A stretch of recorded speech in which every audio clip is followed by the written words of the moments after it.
Sa video ni Cara David na yung tipig pala ay may dalawang klase. Merong lalaki at merong babaeng tipig. Yan mga idol, oh. Ayan, ang daming bunga ng tipig, oh. So kapag ka lalaki daw, yun yung hindi makatas. At yung babae namang na tipig, pagka hinog na at bibiyakin, ay ano daw to mga idol, may katas na pwede daw makain. So ayan, share ko lang sa inyo mga idol, ang daming bunga ng tipig na yan, oh.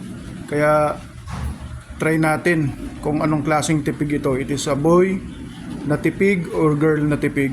Grabe, oh. Ang daming bunga mga idol, oh. Mula dun sa baba pataas, oh. Ayan, pataas.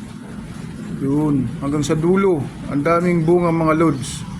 So yan, at na-excite ako dahil napanood ko nga yung sa video sa TV ni Miss Cara David na ipalabas kamakailan lamang.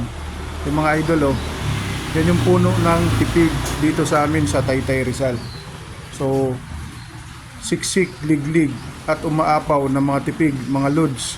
Yan, sarap tingnan, oh, na pwede palang makain to, yung babaeng tipig ayon doon sa napanood nating video. So ayan, oh, ang dami. Kapag ka maghinog naman yan mga lods, sabay-sabay hinog yan mga lods, oh. Yan, sabay-sabay hinog yan. Maulan pa ngayon, oh. Sarap panoorin yung paligid mo na maraming mga tanim.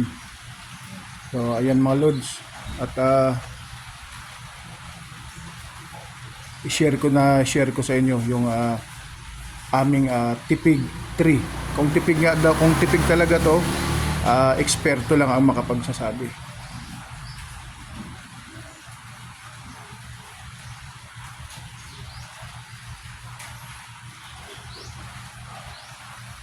Sa ibang mga lugar to mga lods, ginagawang laruan.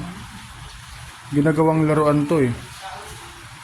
Yung bunga nito, lalo na yung mga kabataan sa probinsya. Kung na-experience nyo mga lods, ayan, oh. Yan, ginagawang gulong-gulong sa probinsya sa ating mga kabataan sa probinsya. Yan, marami yan, eh. So dito sa atin sa Rizal ay maraming bunga itong ating tipig. So ayan mga lods, at nakita nyo rin ang daming bunga ng ating tipig daw to. At panoorin yung pinasarap ni Miss Cara David ng GMA7. Makaka-relate kayo dito sa pinapakita kong video.